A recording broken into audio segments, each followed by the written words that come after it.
नवंबर series की शुरुआत करने के लिए दुनिया भर के बाजारों से है बेहतरीन संकेत, लेकिन ढेर सारी खबरों और 2 डजन नतीजों से जूझना है बाजारों को। आज तो हफ्ते के आखिरी दिन आप रहेंगे पूरी तरह से सावधान और अलर्ट।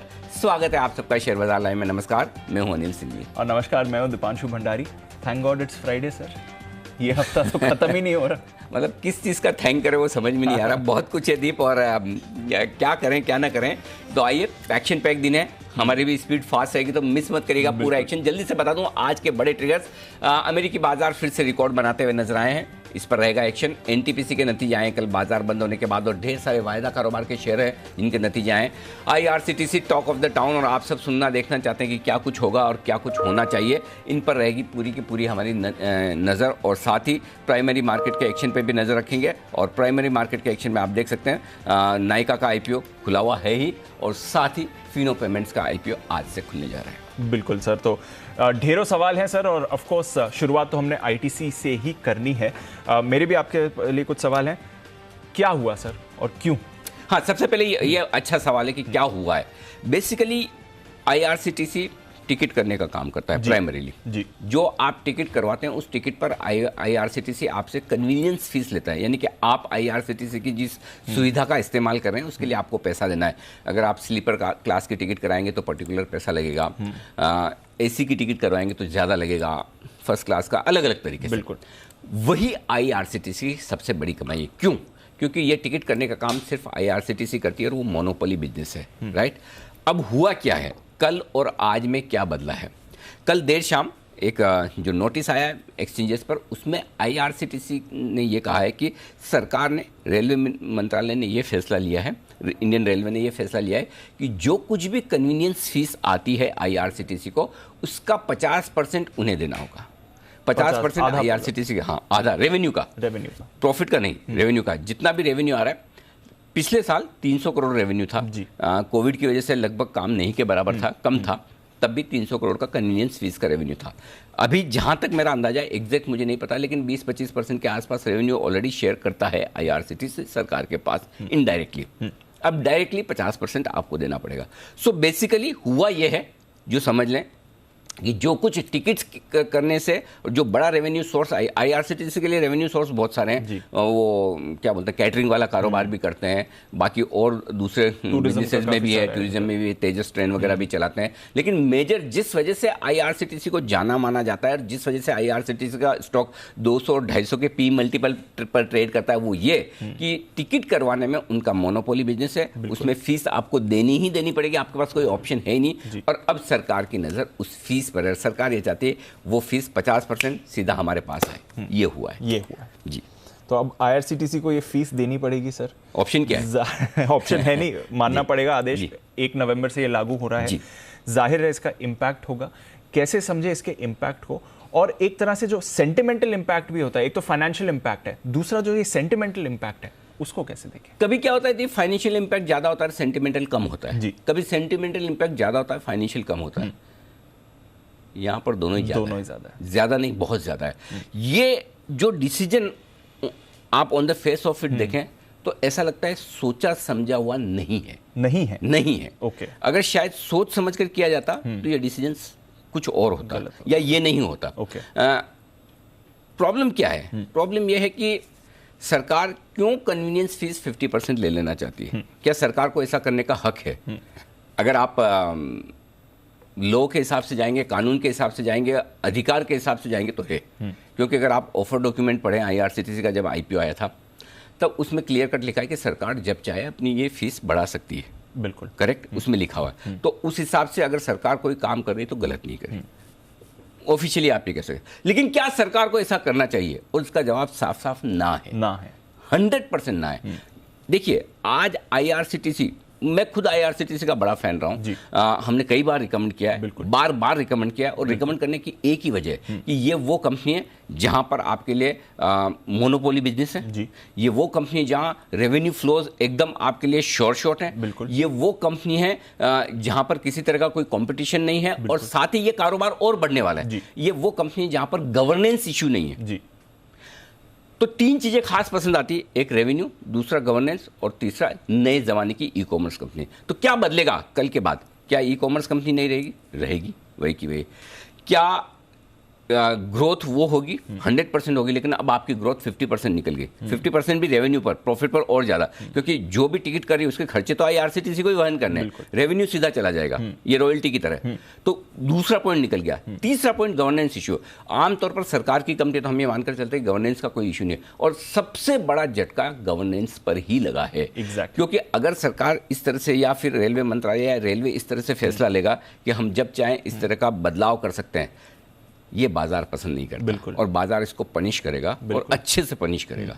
तो मेरा ये समझना है कि जो डिसीजन सरकार का हुआ है रेवेन्यू बढ़ाने के लिहाज से, हो सकता है सरकार को लगता है कि हमें रेवेन्यू बढ़ाने की ज़रूरत है, और ये रेवेन्यू बढ़ाने का ये तरीका है, हमने इंडियन रेलवे बनाया, हमने आईआरसीटीसी बनाई, ये लॉजिक हो सकता है सही। फिर ये लॉजिक तो हर कंपनी के साथ हो सकता है। हर प्रोमोटर ये कह सकता है कि हमने ये कंपनी बनाई है और हमारा ये हक है। आप कोई टेक्निकल नो हाउ दे रहे हैं, कोई ऐसी चीज़ दे रहे हैं जो कि मतलब वाकई में कि बहुत, क्या ये काम कोई और नहीं कर सकता?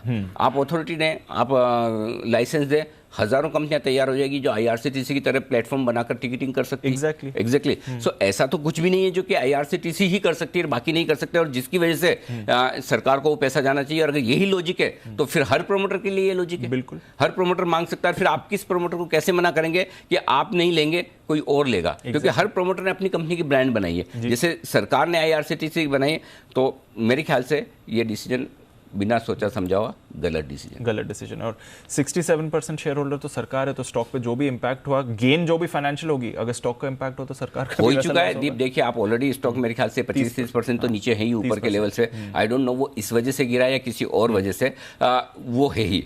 बेसिकली मैं एक सिंपल सा दीप, मैं CACS हूँ, 30 साल का मुझे एक्सपीरियंस है, और अगर मेरे दिमाग में ये बात बहुत आसानी से घुस सकती है तो किसी के भी घुस सकती है, जो कि बड़े डिसीजन मेकर्स हैं। क्या करना चाहिए, मैं आपको सॉल्यूशन देता हूँ। अब मुझे पता है, मैं कल से देख रहा हूँ, मतलब पूरे ट्विटर पे मेरी वॉल, सब लोग टॉक ऑफ द टाउन है आईआरसीटी से, लोगों में बहुत गुस्सा है, जायज भी है, क्योंकि आप एक बड़ी उम्मीद से, और मुझे याद है मैं आज भी वो रिकॉर्डिंग में कल ही सुन रहा था, कुछ हम पुराने प्रोमोज देख रहे थे, उसमें मेरी वो रिकॉर्डिंग निकल कर आई थी जहां आईआरसीटीसी के आईपीओ के वक्त मैंने पीयूष गोयल साहब से दरख्वास्त की थी। 300 रुपये में आईपीओ आया था। मैंने कहा ये वो कंपनियां जो हर रिटेल इन्वेस्टर के पोर्टफोलियो में होनी चाहिए, क्यों ना आप रशिया में जो एक बार हुआ था उस तरह का डिसीजन दें कि इस तरह की सरकारी कंपनियां जो हिंदुस्तान के लोगों की है, पहले सारा का सारा अलॉटमेंट रिटेल को मिले, और उसके बाद जरूरत हो तो इंस्टीट्यूशंस को दिया जाए। बिल्कुल। आज मुझे कहते हुए तकलीफ हो रही कि मैंने ऐसा कहा। क्यों? कि अगर आप देखिए खेल के नियम को रेट्रोस्पेक्टिवली बदलेंगे तो ठीक नहीं। आप कहने के लिए कह सकते हैं हम आगे से कर रहे हैं, लेकिन अल्टीमेटली अगर मैंने कल आईआरसीटीसी का शेयर खरीदा तो मैंने ये सोच के खरीदा कि ये रेवेन्यू शेयरिंग मॉडल नहीं बदलेगा।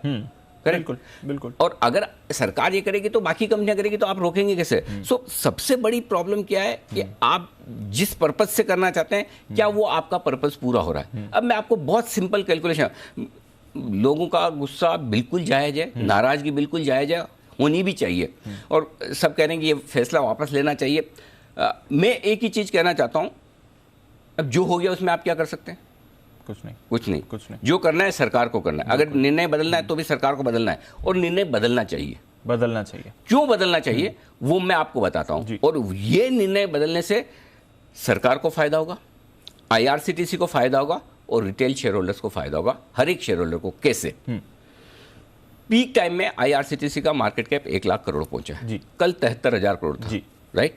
सरकार के पास है 67.4%, 67.5%। यस, कल के मार्केट कैप पे लेते हैं, चलो पुराना भूल जाओ, 1 लाख करोड़, ठीक है?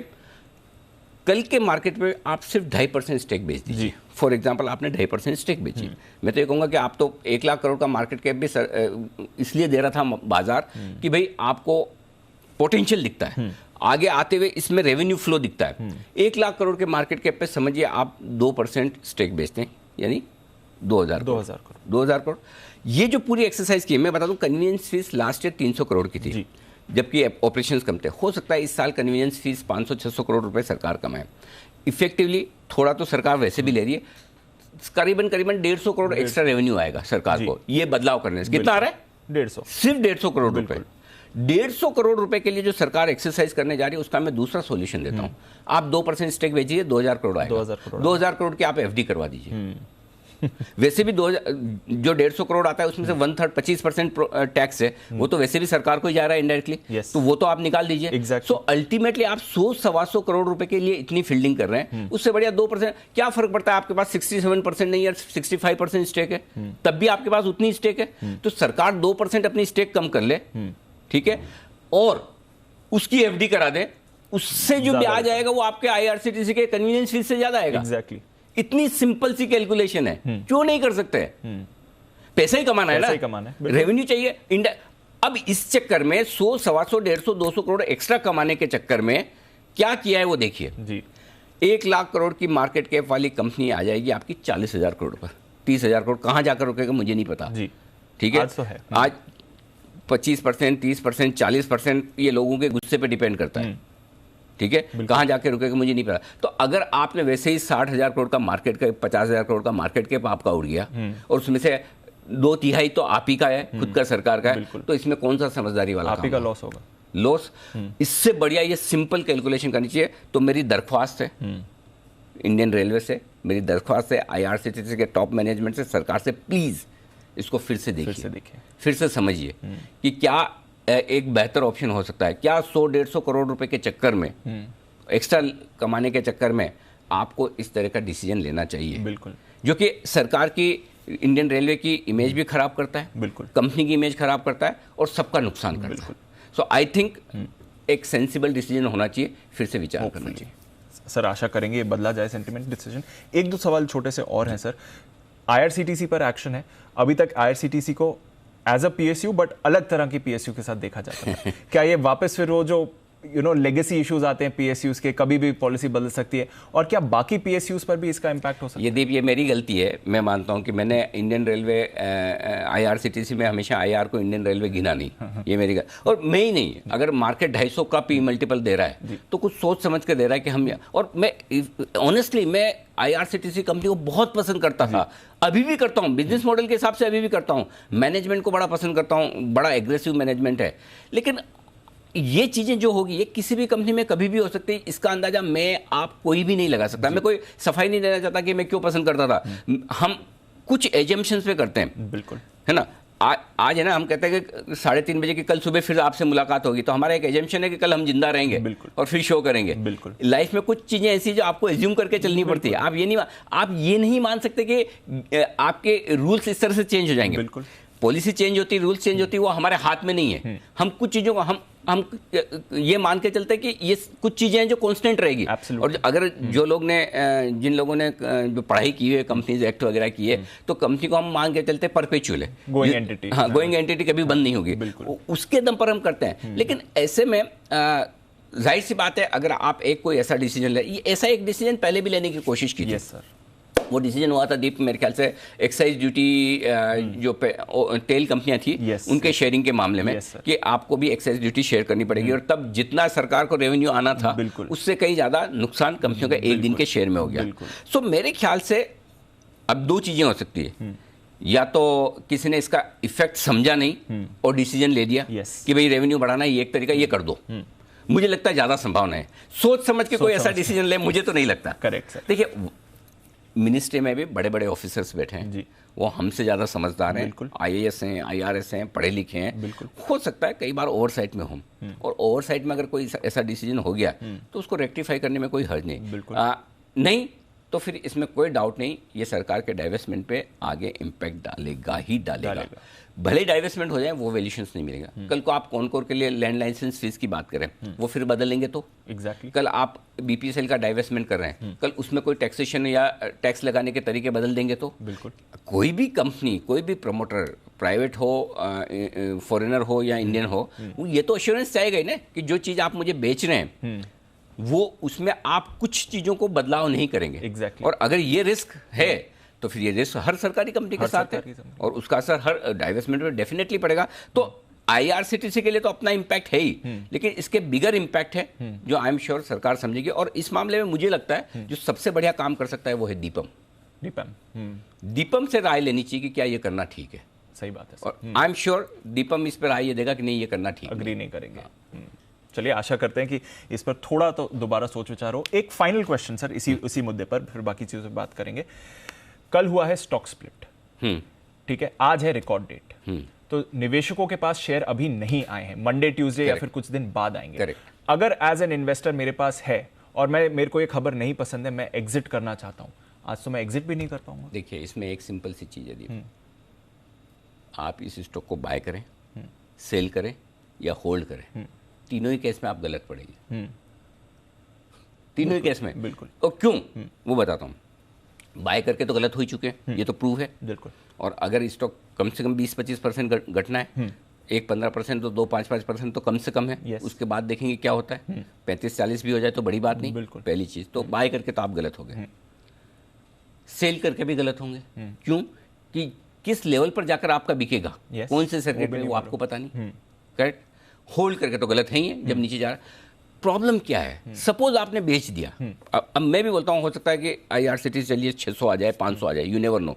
और अगर सरकार ना बदले तो हो सकता है 300-350 भी आ जाए इवेंचुअली, आज नहीं तो कभी और पॉसिबल है। लेकिन व्हाट इफ अगर सरकार को ये समझ में आए कि मार्केट का ये रिएक्शन है और उस रिएक्शन को देखकर सरकार डिसीजन बदले, तो आपने तो लॉस में काट दिया।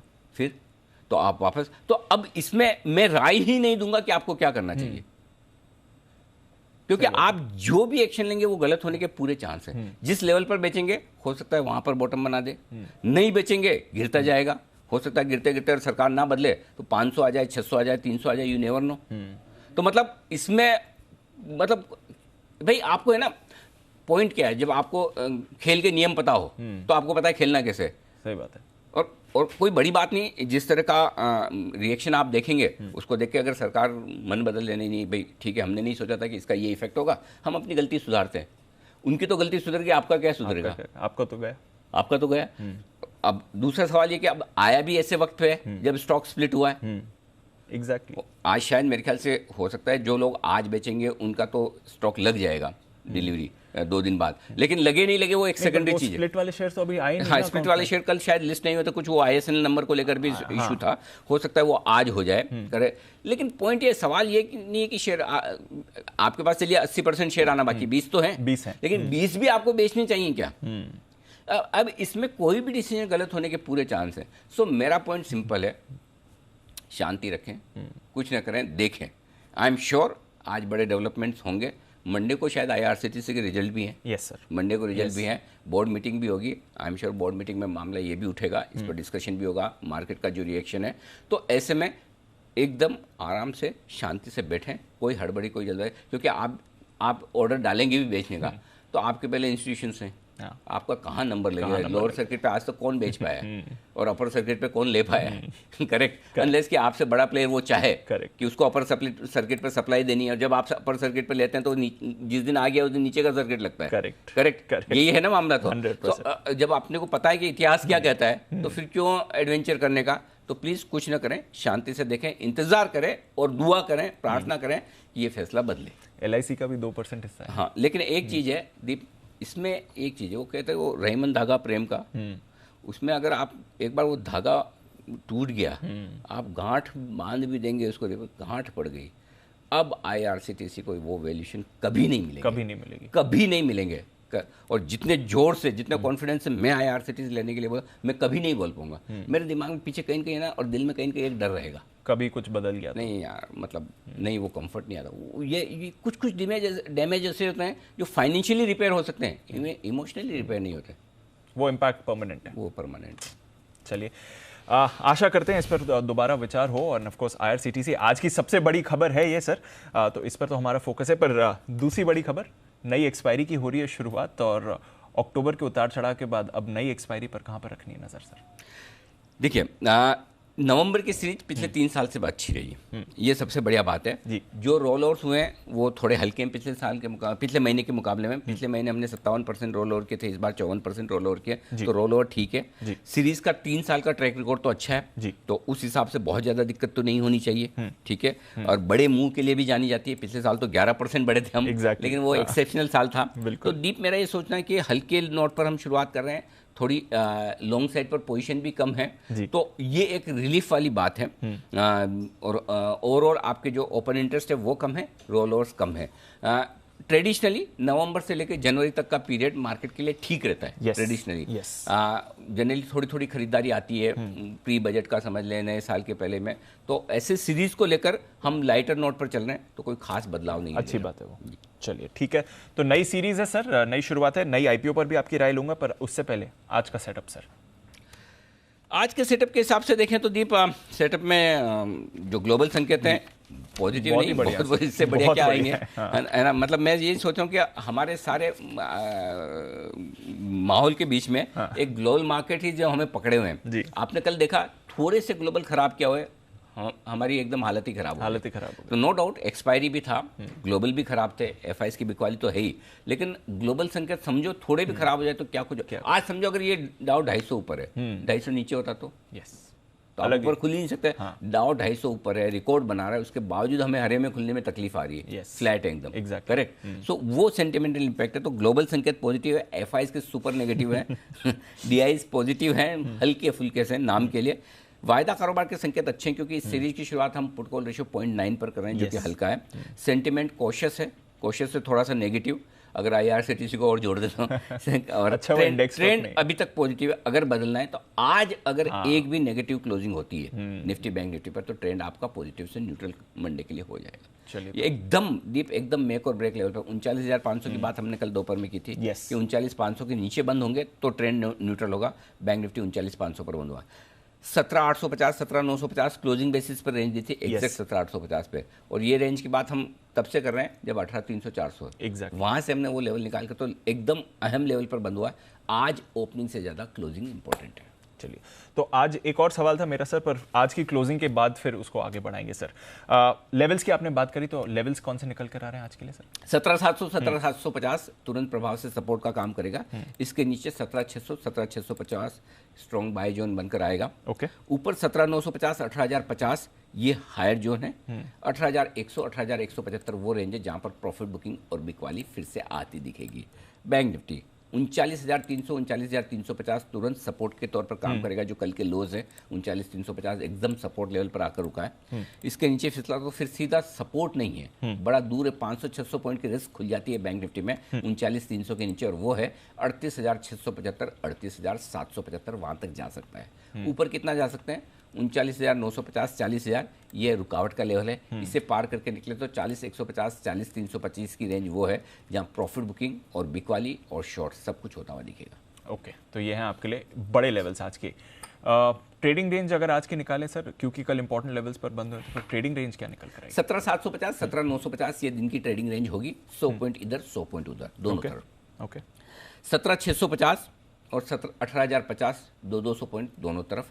17,600 1800 100 300 पॉइंट, ये है आपके लिए निफ्टी की तीनों ही रेंज। बैंक निफ्टी की रेंज 39,300 कल के लोज के आसपास, 39,775 ये दिन की छोटी रेंज, 39,000 40,000 अंदाज से बड़ी रेंज, मीडियम रेंज, क्योंकि 39,000 कोई वैसे बड़ा लेवल है नहीं, बिल्कुल। लेकिन एक बार आप 500 पॉइंट इधर का, और वैसे भी सीरीज की शुरुआत है तो डेटा कोई खास है नहीं। बड़ी रेंज जो है वो 38,775 से लेकर 40,150 की निकल कर आती, जिस पर आपको फोकस करना है। ठीक है सर, तो चलिए ये है आपके लिए ट्रेडिंग रेंज भी आज की। क्योंकि कल एक्सपायरी थी, तो किस तरह से देखें सर एफआईएस की पोजीशन पीसीआर के डेटा को? 50% से बढ़कर 54% आया है एफआईएस का इंडेक्स लॉन्ग पोजीशन। तो डे टू डे देखेंगे तो आपको ज़्यादा दिखेगी, लेकिन सीरीज दर सीरीज देखेंगे तो 57 से घटकर 54 आया है, तो न्यूट्रल है, कोई खास दिक्कत नहीं। पुट कॉल रेशियो आमतौर पर सीरीज की शुरुआत में इतना कम नहीं होता, 0.90, इस लिहाज से ओवरसोल्ड तो है। अब इस ओवरसोल्ड में हो सकता है हम पहले गैप से खुल जाए, बढ़ जाए, शॉर्ट कवरिंग ऐसे ज्यादा है नहीं, लेकिन उस हिसाब से आप लाइट मार्केट है, इसको शॉर्ट मार्केट नहीं कहूंगा, लाइट मार्केट कहूंगा, क्योंकि कल पोजीशन दोनों की तरफ के ट्रेडर्स की कम हुई है, शॉर्ट सेलर्स की भी कम हुई तो लॉन्ग ट्रेडर्स की भी कम हुई है। तो हल्के हैं बाजार, उस हिसाब से थोड़ा या तो पहले बढ़ जाए या थोड़ा नीचे से सपोर्ट लेके बढ़े, उसका आप उम्मीद कर सकते हैं, खरीदारी या शॉर्ट कवरिंग हल्की निचले स्तरों से। विक्स फिर से बढ़ने लगा है, थोड़ी चिंता की बात है, 18 के आसपास पहुंचता हूं। ठीक है, अब पोजीशंस पर आते हैं। मौजूदा पोजीशंस वाले क्या करना है सर आज? 17,750 ये आपका अब स्टॉप लॉस होना चाहिए, इंट्राडे भी और क्लोजिंग बेसिस पर भी। जिनको बहुत कम रखना है वो 17,800 का कल के लो का भी रख सकते हैं इंट्राडे क्लोजिंग बेसिस पे, लेकिन मैं 100 पॉइंट नीचे का रखना चाहता हूँ, 17,750। बैंक निफ्टी कल के लोज का रखिए 39,300 का। ओके, ये आपके लिए इंट्राडे और क्लोजिंग बेसिस पे स्टॉप लॉस है। अगर आप शॉर्ट हैं तो चेहरे पे कल मुस्कुराहट रही होगी। अब 18,000 आपके लिए स्टॉप लॉस का लेवल का काम करेगा इंट्राडे। जिनको छोटा रखना है इंट्राडे और क्लोजिंग दोनों, वो 18,000 रख सकते हैं, लेकिन जो थोड़ा सा ठीक स्टॉप लॉस लगा सकते हैं वो 18,125 का लगाएं क्लोजिंग बेसिस पर। ठीक है। बैंक निफ्टी के लिए एक ही स्टॉप लॉस दूंगा दीप, 40,000 का, सिंपल 40,000 या 40,050 रख ले, इसको 40,050 कर लीजिए, 50 पॉइंट और बढ़ा दिए। अब जब 40,500 पॉइंट कर ही रहे हैं तो 50 और सही मेरे नाम पे। 40,050 का स्टॉप लॉस इंट्राडे और क्लोजिंग बेसिस पर बैंक निफ्टी का। ठीक है सर, तो ये है मौजूदा पोजीशन सर। नई पोजीशन सर, खरीदे निफ्टी 17,750 के स्टॉप लॉस के साथ। टारगेट जो बनेंगे आपके 17,950, 18,000 दो छोटे टारगेट होंगे। 18,050, 18,100 मीडियम टारगेट और 18,125 आगे का फाइनल टारगेट, अगर हम वहां तक पहुंचते हैं तो। जो लोग शॉर्ट करना चाहते हैं जरूर करें। 18,050, 18,125 की रेंज में आए तो करें, यानी कि यहाँ से कम 200 पॉइंट तो बढ़ना चाहिए, तब जाके शॉर्ट करने का मजा है। 18,000 के आसपास से मूड बनाए, उसके पहले शॉर्ट थोड़ा रिस्की है। सो मैं कंफर्टेबल हूँ 18,050, 18,125 की रेंज आती है तो शॉर्ट करने के लिए 18,200 के स्टॉप लॉस के साथ। नीचे जो टारगेट बनेंगे 17,950, 17,850, 17,800 तीन टारगेट। आज टारगेट 17,800 बस तो पास ही है, क्योंकि आप ऊपर बेच रहे हैं। ऊपर बेच रहे हैं। आपको बेचना यहाँ नहीं है, यहाँ नहीं है, ऊपर बेच रहे हैं। ऊपर बेचना सही बात है ना? ठीक है। बैंक निफ्टी में पहले एग्रेसिव ट्रेडर्स के लिए है खरीदारी करने की राय, और कल के लोस के नीचे 39,300, अगर इसके नीचे जाए तो आप अपनी लॉन्ग भी काट लें, डबल शॉर्ट भी कर लें। ओके, लॉन्ग से निकल जाए, शॉर्ट भी कर लें। मतलब अगर आप समझो आपने 100 बैंक निफ्टी लिया हुआ है, 39,300 का स्टॉप लॉस ट्रिगर हो रहा है। सारे स्पॉट लेवल में बता रहा हूँ आपको, फ्यूचर्स के नहीं है। अगर आपका स्टॉप लॉस ट्रिगर होता हो जाने दो और शॉर्ट भी कर दो, क्योंकि वहां से सीधा 39,000 और उसके बाद 38,800, 700 के पहले सपोर्ट नहीं है, तो 500 पॉइंट की रिस्क खुलती है वहां पर। कल भी हमने देखा था सर, वैसे कल भी हम आपको बताया था 39,950 के टूटने के बाद सीधा 39,500 पर सपोर्ट है, राइट? था ही नहीं और वो मिनटों में आ गया। बिल्कुल सेम सिचुएशन यहाँ पर है। 39,300 के नीचे बैंक निफ्टी मतलब आज फिर से हो सकता है, और खतरनाक है, मतलब रिस्की है, मतलब डर लगता है कि अगर ऐसा होगा तो क्या करना है। ठीक है, तो ये आपको ध्यान में रखें। इसीलिए एग्रेसिव ट्रेडर है 39,900 स्ट्रिक्ट स्टॉप लॉस, 39,300 माफ कीजिएगा, 39,675, 775 दो छोटे टारगेट, 39,950, 40,000 दो मीडियम टारगेट और 40,150 का फाइनल टारगेट रखें। ठीक है। बाकी जो पैसिव इन्वेस्टर्स है, आराम से अपने लेवल का इंतजार करके खरीदना चाहते हैं, उनके लिए सिंपल ये है, आप 38,675, 38,775 की रेंज में आए तो खरीदिए। राउंड फिगर में 38,700, 38,800 रख लीजिए, वहां पर खरीदिए। 38,500 का आपका स्टॉप लॉस होगा। 39,000, 39,300, 350 और 500 ये टारगेट के लिए आपको करनी है खरीदारी नीचे के लेवल पे। Understood sir. बहुत कम शॉर्ट बता दूं, जिनको बेचना है वो 40,000 के आसपास बेचे। 39,950, 40,150 ये 200 पॉइंट की रेंज ठीक है जहां बेच सकते हैं। 40,350 का स्टॉप लॉस होगा। 40,350 के ऊपर निकलने के बाद बैंक निफ्टी में करेक्शन पूरा होने के संकेत आएंगे, ठीक उसी तरह से जिससे 18,125 के ऊपर निफ्टी बंद होगा। अब वापस आपका ट्रेंड पॉजिटिव तब होगा जब निफ्टी 18,125 के ऊपर बंद होना शुरू करे और बैंक निफ्टी 40,350 के ऊपर बंद होना शुरू करे। तो ये लेवल ध्यान में रखना है। 39,975, 775, 39,700, 39,575, 500 और 39,350 ये सारे टारगेट हैं जिसके लिए बैंक निफ्टी में आपको बिकवाली करनी चाहिए। क्लियर है सर। तो चलिए सारे लेवल्स आ गए, सीरीज की शुरुआत है तो कोई स्टॉक बैन में नहीं है। डेटा सर, सोच क्या रहे हैं सर? एफआईज एक तो एक्सपायरी आप मान लो, बट एक्सपायरी को हटा भी दो तो भी सर। आप इतनी उम्मीद और आशाओं से इस डेटा के बारे में पूछे, मैं उस पर है ना ठंडा पानी डाल देता हूं। बोलिए। कल के डेटा की कोई वैल्यू नहीं है और पिछली सीरीज जो बीती ताही बिसार दे जो हो गया उसको भूल जाओ।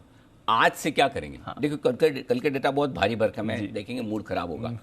कल एक्सपायरी का भी एक काफी कुछ एडजस्टमेंट है। आज से एफआईज का व्यू क्या है? क्या आज भी उतनी बिकवाली करते हैं? करेक्ट। क्या तो मेरे ख्याल से एफआईज के मूड माहौल को मंडे से आप ज्यादा अच्छे से भांप पाएंगे। तो इन डेटा को आज जाने देते हैं। चलिए। और सेम छोड़ देते हैं ये डेटा भी, वायदा कारोबार। हाँ, क्योंकि वायदा कारोबार में एक ही डेटा इंपॉर्टेंट है दीपू, 18,000 के कॉल्स पर 30 लाख शेयर हैं, 25 लाख शेयर कल ही कॉल राइटिंग हुई है। तो जब तक आप 18,000 के ऊपर नहीं निकलते तब तक आप 150 पॉइंट बढ़ भी जाए ना, मानना नहीं है, उसके ऊपर ही मानना है। हाँ, बहुत दूर है, दिल्ली दूर है, बहुत दूर है। चलिए ठीक है। तो बैंक निफ्टी में तो डेटा नहीं के बराबर काम की नहीं कुछ। ठीक है, तो चलिए नई सीरीज की है शुरुआत। ढेरों संकेत है, 8 नए स्टॉक्स वायदा कारोबार का भी हिस्सा है। एक्सपर्ट्स की राय लेंगे उन पर आपकी राय लेनी है आज की नई आईपीओ पर। फिनो पेमेंट्स बैंक, क्या राय है सर? देखिए दीप, इसमें ना दो चीज़ें हैं। यस। बिजनेस मॉडल वगैरह इसके हिसाब से आप देखेंगे नए ज़माने का बिजनेस है, ऐसा लगता है कि इस तरह की कंपनियां पोर्टफोलियो में होनी चाहिए। इसमें कुछ अच्छी चीज़ें भी, कुछ खराब चीज़। पहले तो ये बता दो, अगर आप लॉन्ग टर्म इन्वेस्टर हैं तो ही पैसा लगाइए। शॉर्ट टर्म के लिए, लिस्टिंग गेन के लिए लगाने के लिए सोचें तो ये आईपीओ आपके लिए नहीं है। ओके, पहली चीज़ तो बहुत क्लियर है। ओके। और लिस्टिंग इशू प्राइस के आसपास हो सकती है, थोड़ी नीचे हो सकती है, थोड़ी ऊपर हो सकती है। दोनों चीज़ पॉसिबल है कि 10% ऊपर 10% नीचे की लिस्टिंग भी आप सोच सकते हैं। अगर उसमें आपको दिक्कत नहीं है तो ही पैसा लगाइए। ऐसा नहीं होना चाहिए कि लिस्टिंग के दिन मेरा भाव नीचे ना दिखे।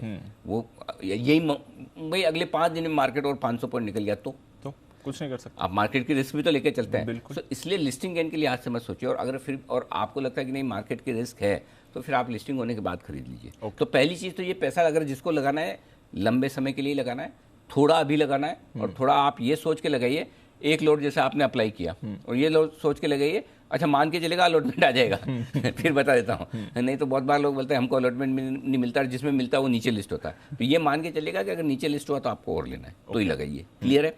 क्लियर है। अब क्या अच्छा है, जो कंपनी में इन्वेस्टर्स हैं एक के बाद एक बड़े बहुत अच्छे इन्वेस्टर्स हैं जिनकी बैकिंग है। अच्छे इंस्टीट्यूशनल नाम है एक से एक। तो आईसीसी बैंक जैसे इन्वेस्टर्स हैं, और भी ब्लैकस्टोन है, आईएफसी इंटरनेशनल फाइनेंस कॉरपोरेशन है, ये सारे अच्छे इन्वेस्टर्स हैं।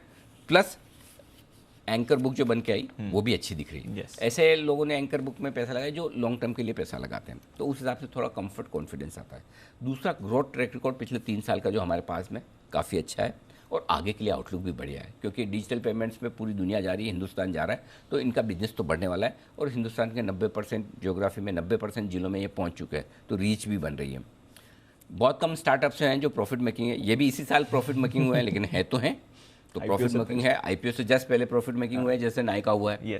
तो ये भी नए ज़माने का बिजनेस है, अभी अभी प्रॉफिट मेकिंग हुआ है, तो वो पॉजिटिव है। तो तीसरा, प्रॉफिट बनाना। अब नेगेटिव क्या है?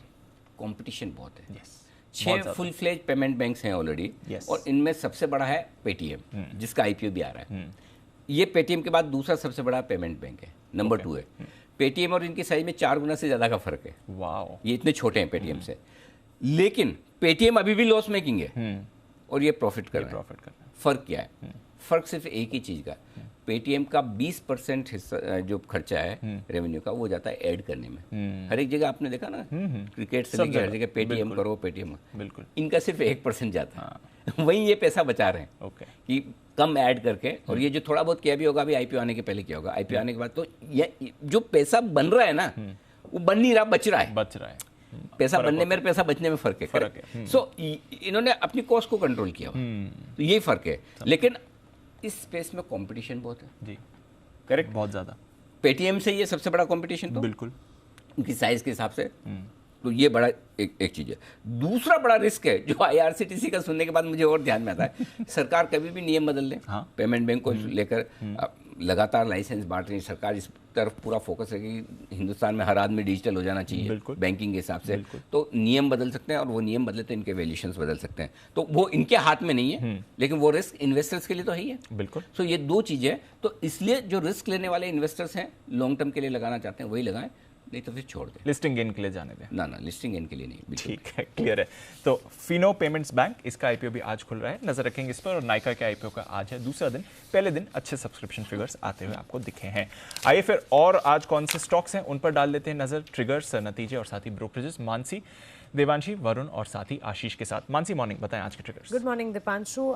कई सारे नतीजे कैश स्पेस में आने वाले हैं, लंबी लिस्ट है। कुछ नोन नेम्स में बता रही हूँ, ADF foods, Atul limited, Emami, Castrol India, TTK health care, JK Lakshmi cement, ये तो कुछ तमाम है, लेकिन इसके अलावा कई सारे नंबर्स कैश में आते हुए दिखेंगे। 8 स्टॉक्स वायदा बाजार में आज से जुड़ने जा रहे हैं। Atul limited, Birlasoft limited, Chambal fertiliser, first solution, GSPL, Laurus lab, SBI cards और वर्लपूल इंडिया इस सूची में शामिल हैं। एसएच केलकर और अक्षर कैम शेयर बायबैक को लेकर दोनों कंपनियों की बोर्ड मीट होने वाली है, जिस पर नजर रखिए। वहीं जो सिक्योरिटीज एएसएम फ्रेमवर्क के लिए शॉर्टलिस्ट हुई है, उस लिस्ट में संगम इंडिया, तत्व चिंतन फार्मा और ट्रांसपोर्ट कॉर्पोरेशन ऑफ इंडिया है। आईसीआईसीआई लोम्बार्ड कंपनी ने 4 रुपये प्रति शेयर के डिविडेंड की घोषणा की थी, आज एक्स डेट होता हुआ दिखेगा। नायका आईपीओ के अपडेट की अगर बात करें, पहले दिन 1.55 टाइम्स सब्सक्राइब हुआ है, क्यूआईपी हिस्सा 1.3 टाइम्स, एनआई हिस्सा 0.6 टाइम्स, रिटेल का हिस्सा 3.5 टाइम्स और एम्प्लॉय हिस्सा जो है 0.6 टाइम्स यहां पर सब्सक्राइब होता हुआ दिखा है। 28 अक्टूबर से 1 नवंबर के बीच आईपीओ खुला रहेगा। प्राइस बैंड 1085 से 1125 का है। लॉट साइज 12 शेयर्स का है।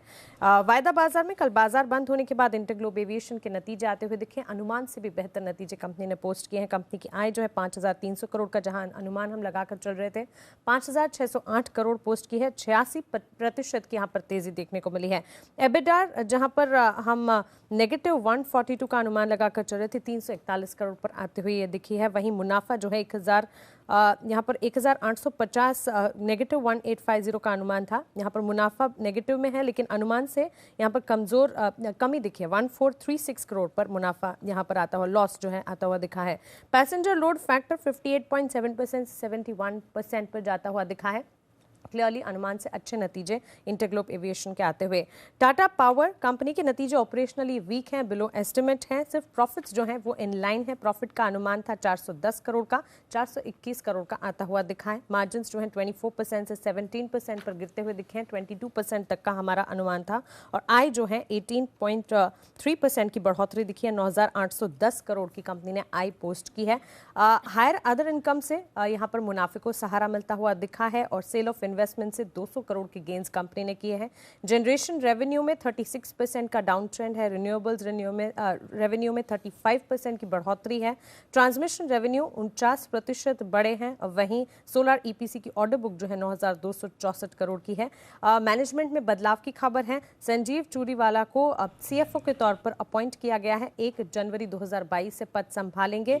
वहीं करंट सीएफओ जो है रमेश सुब्रमण्यम, वो टाटा ग्रुप में एक नया रोल लेते हुए दिखेंगे। ओके, तो ये हैं आपके लिए कुछ नतीजे। आइए देवांशी से भी जाने कुछ और नतीजे। मॉर्निंग देवांशी, बताएं। Good morning Deepanshu. आज सबसे पहले आप देखिए जीएसएफसी, काफ़ी बेहतरीन नंबर्स कंपनी ने पोस्ट किए हैं। कल ही हमने आपको बताए थे नाक में नतीजे आएंगे, कमाई कराएंगे, और उससे भी बेहतर नतीजे इस बार जीएसएफसी के आते हुए दिखे हैं। उनकी कुल आय 20% तक बढ़ती हुई दिखी है। मुनाफा इस बार 33% बढ़ा है। मार्जिन आप देखिए जंप करते हुए दिखे, 10% से बढ़कर 13.5% और कामकाजी मुनाफे में 61% तक का जंप आता हुआ दिखा है। ब्लू स्टार मजबूत नंबर्स आते हुए दिख रहे हैं। जो आय है वो 37% तक बढ़ती हुई दिखी है। मुनाफे में भी इस बार दुगना होता हुआ दिखा है। मुनाफा 32 करोड़ पर 15 करोड़ से बढ़कर, मार्जिन इस बार 6% थे, वो स्टेबल है 5.7 5.8% के आसपास। जीएचसीएल मजबूत नंबर्स यहाँ से भी आते हुए दिख रहे हैं। आय में 22% तक की बढ़त है। मार्जिन आप देखिए 19.7% पर स्टेबल हैं और साथ ही जो मुनाफा है उसमें 30% तक की बढ़त देखने मिली है। जीएनएफसी यहाँ पे भी मजबूत आंकड़े आते हुए दिखे हैं। इस तिमाही में जो कुल मुनाफा है वो दुगना हुआ है।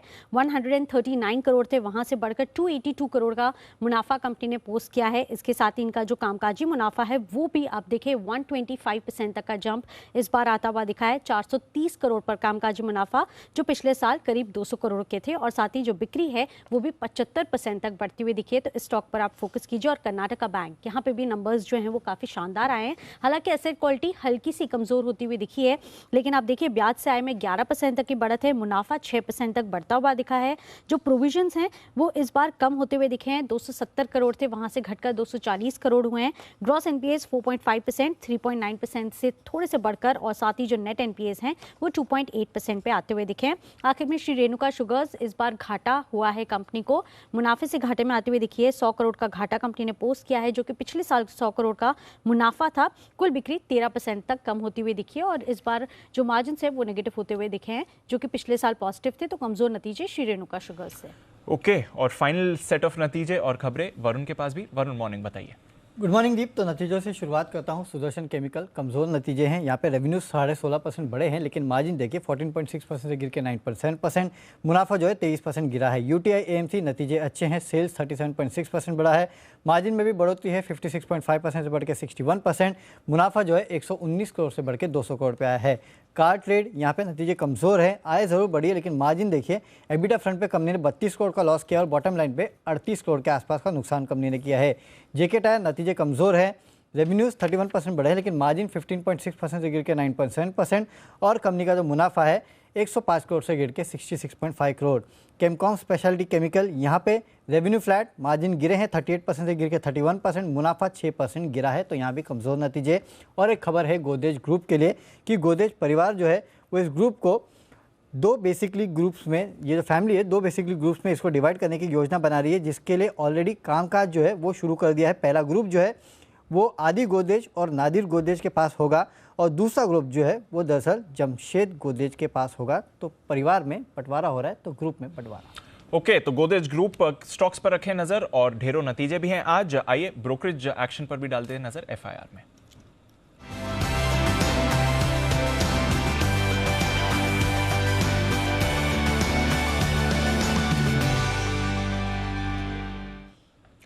मॉर्निंग आशीष, बताएं क्या कह रही हैं आज ब्रोकरेजेस? Good morning Deepanshu. सबसे पहले देखिए इंडिगो यहाँ पर ब्रोकरेज हाउस की तरफ से काफ़ी बढ़िया रिपोर्ट्स आई। क्रेडिट स्विस ने आउट परफॉर्म की रेटिंग को बरकरार रखा है 2700 रुपये के लक्ष्य के लिए, 1997 कल की क्लोजिंग है। वहीं गोल्डमैन सैक्स देखें तो ज़्यादा बुलिश नजर नहीं आ रही, न्यूट्रल की रेटिंग दी है लेकिन करंट मार्केट प्राइस से ऊंचा लग दिया, लेकिन ज़्यादा नहीं, 2070 का। और दोनों रिपोर्ट्स में कहा है कि आगे जाकर जो ग्रोथ प्रोस्पेक्ट्स है काफ़ी ज़्यादा सुधरते हुए नजर आ रहे हैं।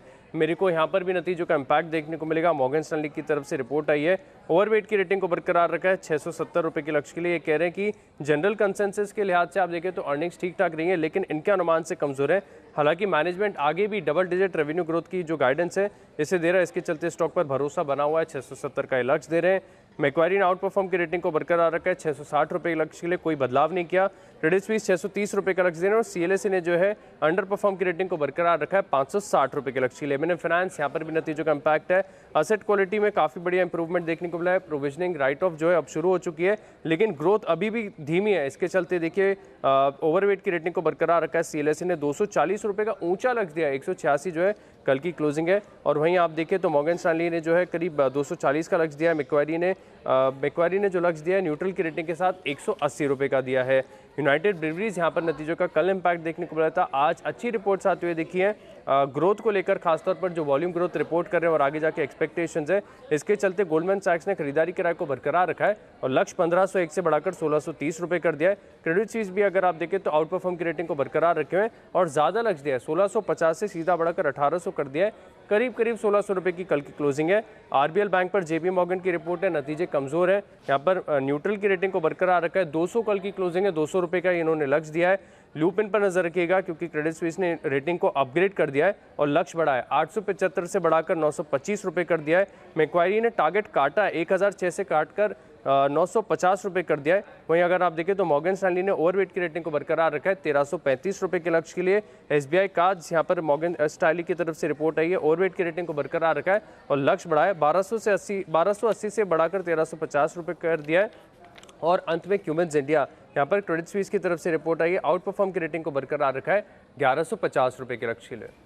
ओके, तो ये है आपके तमाम ब्रोकरेज रिपोर्ट्स जिन पर रहेगा भरपूर एक्शन की करते हैं शुरुआत। और एक चीज़ और बता दूं कि आज स्टूडियो में हमारे साथ एक बेहद खास मेहमान आ रहे हैं। दीप आ रहे नहीं, आ चुके हैं, कैमरा मत लाना भाई, दिखाना होता है।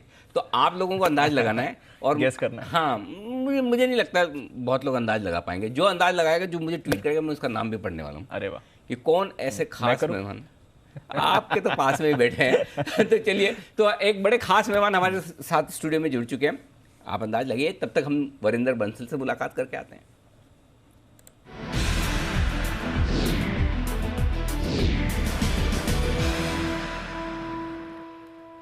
गुड मॉर्निंग वरिंदर, बताएं आज के बेहतरीन रिजल्ट्स अगर कुछ हैं तो। है सर, अच्छे नंबर्स हैं और सेक्टर्स बदल रहे हैं जी, सेक्टर्स बदल रहे हैं। रियल एस्टेट, फाइनेंशियल्स, ये दो थीम्स हैं सर जिनके नंबर्स बहुत अच्छे आए थे मार्केट क्लोजिंग के बाद। डीएलएफ का सर रिकॉर्ड बुकिंग है, रिकॉर्ड कलेक्शंस है और रिकॉर्ड कैश फ्लोज है, डेट कम हो रहा है। I think real estate as a sector per se has done very very well in this entire earning season. मैं आपसे वो रियल एस्टेट एंसिलरी स्टॉक्स की बात भी करता रहता था, चाहे वो हेवल्स हुआ, चाहे वो जो भी वी गार्ड हुआ, ब्लू स्टार हुआ, इन सब जो एंसिलरी कंपनीज हैं उनके नंबर्स भी बहुत शानदार आए हैं। तो डीएलएफ देखिए सर, और इसका जो कलेक्शंस है 1450 करोड़ का, this is the highest in the last 5 years. Cash flow 750 crore का, highest in the last 5 years. इनका जो सबसे लग्जूरियस सेगमेंट है वो बहुत अच्छा टिक किया है इस बार। तो नेट सेल्स बुकिंग 1500 करोड़ के आसपास आई है सर। तो हर क्वार्टर में आपको ये नंबर्स दिख रहे हैं सर। जैसे लोढ़ा है, लोढ़ा आई थिंक 2000 करोड़ का उसने pre sale new sales booking किया था इस क्वार्टर में। डीएलएफ 1500 करोड़ का कर रहा है। सो आप देख रहे हो कि किस तरीके से पूरा मोमेंटम रियल एस्टेट में हो रहा है इस समय। दूसरा सर, सरप्राइजिंगली जो अच्छे नंबर्स आए वो कुछ एनबीएफसी से आए, या स्मॉल बैंक से आए। जैसे आप एम फाइनेंशियल देखिए, या आप एयू बैंक देखिए, या आप आवाज देखिए, इन तीनों के अगर आप देखिए ना, कल नंबर्स अच्छे आए थे। आरबीएल बैंक एक ही था जिसके नंबर्स अच्छे नहीं आए थे। Honestly that has been a laggard for a long time. But अगर आप ये कैटेगरी देख रहे हैं, इस कैटेगरी में एम फाइनेंशियल के नंबर्स मुझे लगा कि बहुत अच्छे आए हैं कंपेयर टू व्हाट जो पहले आते थे। तो स्ट्रॉन्ग रिकवरी सर, मगर इसका डिसबर्समेंट रन रेट देख लीजिए, कलेक्शन देख लीजिए, ये प्री कोविड लेवल पे पहुंच चुका है। डिसबर्सल सर इस बार 60% ऊपर था वाई एंड वाई, 67% ऊपर था quarter and quarter. Collection efficiency sir अभी इसकी 100% हो गई है, जो पहले 97-95% हो रही थी। मैनेजमेंट कॉन्कॉल में बहुत अच्छी गाइडेंस दिया है। जीएनपीए एनपीए रेशियो आप देखेंगे वो भी कम हो गई है। So M financial ticked all the boxes for me. अब ईयू बैंक की बात, I think it were better numbers than what the street was expecting. ये इंडसइंड बैंक की तरह था सर, स्ट्रीट एक्सपेक्ट कर रही थी खराब होगा थोड़ा सा, but I think the numbers were much better than what it was feared in the market. Disbursals ऊपर है sir, gross NPA, net NPA, asset quality सब अंडर कंट्रोल है। 4.3% से कम हो गए, 3.16% जीएनपी आ गया है। So all those numbers were ticking boxes for AU bank. GSFC एक ही कंपनी बोलूंगा सर, अगर मैं चौथा बोल सकूं तो GSFC, honestly in that mid cap category, one of the best solid numbers जो मैंने देखे हैं इस कंपनी में। इनका एक सेगमेंट है सर, इंडस्ट्रियल केमिकल सेगमेंट, क्योंकि केमिकल का नंबर्स तो हम देख ही रहे हैं, बट ये कहां से नंबर्स एक पीएसयू कंपनी ने दे दिए मुझे नहीं समझ आया। क्योंकि इंडस्ट्रियल सेगमेंट में सर इसके सेल्स 100%, 110% ऊपर है वाई वाई, 40% क्वार्टर क्वार्टर ऊपर थे। इसका एबिट सर 190 करोड़ आया कंपेयर टू ओनली 20 करोड़। जो एबिट मार्जिन आया sir 22.6%, it was the highest in the last 5 years.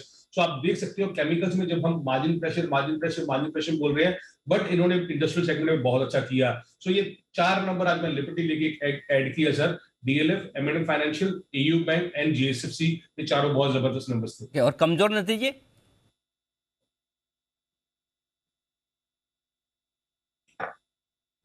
और वरिंदर बताइए, जो रिजल्ट्स खराब रहे हैं सर, जो रिजल्ट्स खराब रहे हैं उसमें से पावर, फार्मा, ये 2 सेगमेंट्स थी जो अंडर प्रेशर थी। तो लॉरस लैब्स के नंबर सर मैं कल भी बोला था, आज दोबारा बोल रहा हूं कि कुछ कंपनीज बहुत ही शानदार कंपनीज हैं, चाहे वो दीपक नाइट्राइट थी, चाहे वो टाटा केमिकल्स थी, बट उनके जो मार्जिन्स हैं उस लेवल पे सस्टेनेबल होंगे कि नहीं होंगे, अलॉन्ग विद द वैल्यूएशन वो देखना चाहिए। लॉरस लैब्स का सेल्स अच्छा था सर, पर मार्जिन्स अंडर प्रेशर है सर। 33% से कम हो गए, 28% आ गए हैं। एबिटा डाउन था 8% Y and Y, 13% quarter and quarter, तो नंबर बहुत शानदार नहीं आए थे, तो वीक है नंबर इसके। आरबीएल बैंक सर, जब हम बात कर रहे थे एम फाइनेंशियल की, एयू बैंक की या आवास की, तो आरबीएल बैंक का स्ट्रेस और बढ़े जा रहा है sir. I don't know why, but इसका स्ट्रेस और बढ़े जा रहा है। एडवांसेस कम हो जा रहे हैं, निम्स कम हो जा रहे हैं, और gross NPA, net NPA ratio बढ़े जा रही है, तो इसमें स्ट्रेस दिखा सर। तो आरबीएल बैंक बिल्कुल भी अच्छा नंबर नहीं था। और 2 कंपनीज पावर में बोल दूं सर, जो स्टॉक्स बहुत भागते रहते हैं, एक एनटीपीसी और Tata power. I think I was very surprised with the way margins came under pressure for Tata Power. पर NTPC की पहले बात करते सर, सेल्स बहुत अच्छे थे, बट एबिटा देखिए सर, 8,000 करोड़ के आसपास एक्सपेक्टेड था, 7,200 करोड़ आया। 30% मार्जिन एक्सपेक्टेड था, 25.5% आया। तो NTPC के नंबर खराब थे। और टाटा पावर सर, मैंने लिखा कि शॉर्ट सर्किट लगा इसको मार्जिन पे।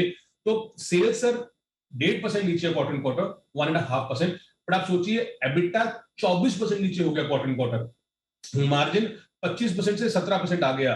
तो इसका जो कॉस्ट ऑफ पावर है, क्योंकि ये थोड़ा फनी है कि पावर कंपनी के लिए जो कॉस्ट ऑफ पावर है वो एक्चुअली 60% ऊपर गई, इसलिए इतने मार्जिन नीचे आ गए हैं। सो ये पावर हुआ, आरबीएल बैंक हुआ, I think these were the Laurus हुआ, दे वर वेरी वीक। ओके, तो ये खराब रिजल्ट्स, और रिजल्ट्स अच्छे भी हैं तो खराब भी, दोनों ही तरह के रिजल्ट्स के लिहाज से आज भी एक बड़ा दिन होगा, क्योंकि आज ढेर सारे स्टॉक। अनिल जी जी सर, मैं एक कंपनी बोलना चाहूंगा अगर आप इजाजत दे तो। जी जल्दी से sir, CarTrade Tech 5,600 crore का मार्केट कैप है, सेल्स 77 करोड़ आया, एबिटा लॉस 33 करोड़ आया। अगर आप मुझे समझा सको कि सर इस कंपनी को किस तरीके से 5,600 करोड़ का वैल्यूएशन मिलता है, जो 20 टाइम या 21 टाइम सेल्स है, और एबिटा लॉस करता है सर, क्योंकि this is a platform company जो आज सब लोग बहुत ज्यादा उत्सुक और बहुत ज्यादा व्हाटएवर है इन कंपनीज में। 5,600 करोड़ आप इमेजिन कीजिए सर, जो 200 करोड़ का रन रेट करता है सेल्स का, और एबिटा लॉस करता है। Beauty lies in the eyes of beholder. मतलब जस्टिफाई करने के लिए वो यहाँ फिट होता है नहीं होता मुझे नहीं पता, लेकिन अब जिन्होंने पैसा लगाया, हम ये समझते हैं वो ज्यादा समझदार हैं। बट आपका पॉइंट एकदम सही है, बिल्कुल है, लेकिन यही है बुल मार्केट के कुछ खास लक्षण जहां पर आप आइडियाज़ पर ज़्यादा पैसा लगाते हैं बजाय बिजनेस पर। वरिंदर, कल सोमवार को फिर से आपसे मुलाकात होगी, ढेर सारे आपके पास रिजल्ट्स होंगे, उसमें से चुनना आपके लिए एक बड़ा मुश्किल काम होगा। आइए, हमारे सारे एक्सपर्ट्स हैं हमारे साथ, बंसल जी, कुणाल जी, वागले साहब, सुमित जी, सच्चिदानंद उत्तेकर जी, शुभम जी, सिद्धार्थ जी, सबके सब हमारे साथ कार्यक्रम में हो चुके हैं शामिल। आप सबका स्वागत है, सबको गुड मॉर्निंग।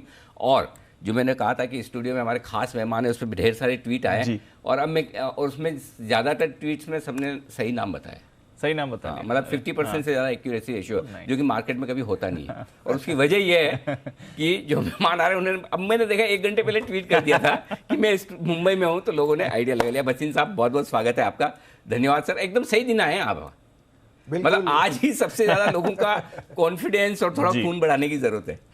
हाँ, नमस्कार अनिल जी, 18 महीने हो गए, देखिए कैसे समय निकलता है, और कहाँ हमने 8,000 से आपके साथ शुरुआत की थी जर्नी, और अब 18,000 पे सबको चिंता हो रही है।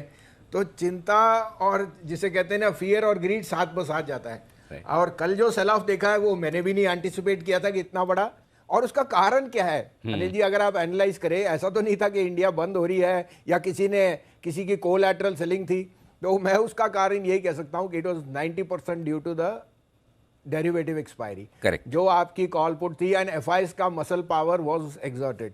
अब इसके लिए मैं आपको एक छोटी सी तुलना दूंगा which is a fun point, कि यूनाइटेड स्पिरिट्स ने कहा है हमारी सेल्स ऐसी कभी हमने देखी नहीं, वो शेयर नहीं हाई गया, तो मुझे लगता है 3-4 एफआईएस ने 3-4 ज्यादा लगा ली थी परसों, और हो सकता है कुछ बटन गलत दब गया। आई एम अ टीटोटलर, तो मैं यही टिप्पणी कर सकता हूँ, because I would not have expected such a big sell off. Secondly, it was much overdue, Anil ji, and it makes the market more healthy. Now, आगे का क्या आउटलुक है, मैं ये आपको कहता हूं कि लोगों को अभी यही चिंता है, आगे नेक्स्ट वीक दिवाली है, मेरे हिसाब से 2 तारीख से मार्केट घूम जाएगी, और 18, 200 और 300 के बीच में हमारी दिवाली मननी चाहिए। बाकी स्टॉक स्पेसिफिक आपने जैसे वीरेंद्र से सुना, there is a lot of momentum, उसके बारे में बात करेंगे, क्योंकि मैं ये अचंभित हूं कि टीसीएस जैसा शेयर 12, 14, 15% करेक्ट कर गया, या so that is not correlated to any unwinding because of a reason. It is more to do with ये जो collateral sell off था because of derivative expiry. I would say ज्यादातर जो damage है it has taken place. 150 points more can be even more on the card, which is a normal routine. 1000 point की correction high से आ जाए अनिल जी, वो बहुत अच्छा रहेगा, हेल्दी है, बिल्कुल। तो चलिए इस करेक्शन में मौके ढूंढने और दिवाली के आसपास आपके चेहरों पर मुस्कुराहट, खुशियां फिर से लौटेगी। फिलहाल सुस्ती वाले संकेत हैं। आइए कुछ स्टॉक से जहां पर एक्शन देखा जाए। एयू स्मॉल फाइनेंस बैंक एक दमदार रिजल्ट पेश किया। सिद्धार्थ जी, जरा दीजिए अपनी राय। देखिए, good morning Anil ji, good morning सभी को। एयू स्मॉल फाइनेंस बैंक ने बहुत अच्छे रिजल्ट दिए, और इनफैक्ट स्मॉल फाइनेंस बैंक में अच्छी तेजी रह सकती है। हालांकि हमारी इसमें कोई कवरेज या रिपोर्ट नहीं है, बट मुझे लगता है कि मिड टायर बैंक्स में बहुत मजबूती रह सकती है, और बैंक ने सरप्राइज किया है इस बार जिस हिसाब से नतीजे पेश किए हैं। और मैं मानता हूं कि ये स्पेस में आईडीएफसी फर्स्ट बैंक भी एक मजबूत खिलाड़ी बन सकता है आने वाले समय के लिए। यह है आपके लिए एयू स्मॉल फाइनेंस बैंक पर राय आती हुई। इंडिगो नतीजे बेहतर दिख रहे हैं, उम्मीद से बेहतर। सुमित जी, चार्ट देखिए। इंडिगो के अंदर मेरे को लगता है पोजीशंस होल्ड करें, आने वाले दिनों में एक अच्छा मूव ऊपर की तरफ देखने को मिलेगा। स्टॉक का जो नीचे में चार्ट पे सपोर्ट दिखाई दे रहा है 1940 1950 के आसपास का है, और ऊपर में जैसे ही 2040 2050 के लेवल तोड़ेगा तो स्टॉक में मोमेंटम बनेगा, और फिर 2150 तक के लेवल आने वाले दिनों में देखने को मिलेंगे। तो मेरे को लगता है पोजीशन नजरिया इंडिगो में तेजी का होना चाहिए, डिप्स पे खरीदारी करें, एग्जिस्टिंग पोजीशंस होल्ड रख के चले। तो ये है आपके लिए राय इंडिगो पर आती हुई। डीएलएफ थोड़े से उम्मीद से नतीजे कमजोर दिख रहे हैं, हालांकि मुनाफा बढ़कर आया है। बंसल जी, डीएलएफ के चार्ट पर क्या है आपकी राय?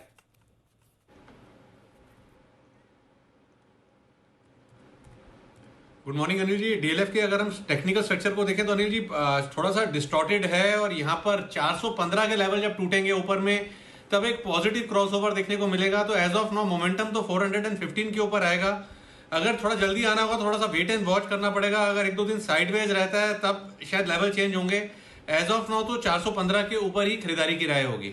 टाटा पावर, शुभम जी जरा इसके देखिए वायदा कारोबार के आंकड़े उम्मीद से थोड़े से हल्के रहे रिजल्ट, और स्पेशली जिस तरह से तेजी दिखी है स्टॉक में उसके मुकाबले में उतने मजबूत नहीं। एक बार कुणाल जी से राय ले ली जाए। कुणाल जी जरा टाटा पावर पर अपनी राय दीजिए।